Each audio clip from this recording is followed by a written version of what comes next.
அவர் உங்களை விசாரிக்கிறவரானபடியால் உங்கள் கவலைகளை எல்லாம் அவர் மேல் வைத்து விடுங்கள். 1 பேதுரு 5:7. நீங்கள் எப்போதாவது, ஆண்டவரே, நான் மிகவும் சோர்வாக இருக்கிறேன், என்னால் தொடர்ந்து செல்ல முடியுமா என்று எனக்கு தெரியவில்லை, எனக்கு உதவி செய்யும் என்று ஜெபித்திருந்தால் நீங்கள் தேவனிடம் உண்மையை கூறியிருக்கின்றீர்கள் என்று அர்த்தம். அதைதான் ஆண்டவரும் உங்களிடமிருந்து கேட்க விரும்பும் ஜெபமாகும். நீங்கள் தாக்கப்படுகிறீர்கள் என்று உணர்கிறீர்களா? தேவனிடம் சொல்லுங்கள். உங்களுக்கு சக்தி இல்லை என்று உணர்கிறீர்களா? தேவனிடம் சொல்லுங்கள். நீங்கள் நிராகரிக்கப்பட்டதாகவோ அல்லது தனிமையாகவோ உணர்கிறீர்களா? தேவனிடம் சொல்லுங்கள். சில நேரங்களில் தேவனிடம் உண்மையாக இருப்பது ஒரு கடினமான காரியமாக இருக்கலாம்.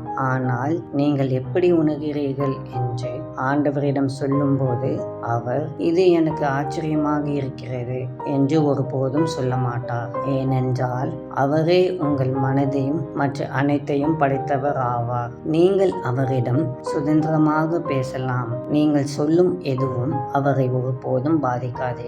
நீங்கள் உங்கள் உணர்வுகளை தேவனிடம் பகிர்ந்து கொள்வது உங்களுக்கு நன்மையாகவே முடிகிறது. நீங்கள் உங்கள் எல்லா பாரங்களையும் அவர் மீது இறக்கும்போது அது உங்கள் வாழ்க்கையில் உள்ள எல்லா பதற்றத்தையும் பிரச்சனைகளையும் நீக்குகிறது. நீங்கள் ஆசீர்வாதமாக இருப்பதையே தேவன் விரும்புகிறார். அதற்காகவே தம்முடைய சொந்த குமாரனாகிய இயேசு கிறிஸ்துவை பலியாக ஒப்பு கொடுத்தார். அன்பின் பரலோக பிதாவே, இந்த நல்ல நாளுக்காக உமக்கு நன்றி செலுத்துகிறோம். கர்த்தாவே, நீ செய்த அனைத்து நன்மைகளுக்காகவும் உம்மை நன்றியோடு துதிக்கின்றோம், ஸ்தோத்தரிக்கிறோம். ஆண்டவரே, நீர் எங்களை எப்பொழுதும் விசாரிக்கிற தேவனாக இருப்பதற்காக உமக்கு துதிகளை செலுத்துகிறோம். நீர் எங்களோடு இருந்து எங்களை ஆசீர்வதித்து வழி நடத்துவதற்காக உமக்கு ஸ்தோத்திரம். நாங்கள் சோர்ந்து போகாமல் எப்பொழுதும் ஜெபிக்கவும் எங்களை அழுத்துகிற பாகங்களையும் எங்களுடைய இயலாமையையும் உண்மையாக உம்மிடம் சொல்ல எங்களுக்கு கிருபை தாரும். நீர் எங்களை நேசிப்பதற்காக உமக்கு நன்றி.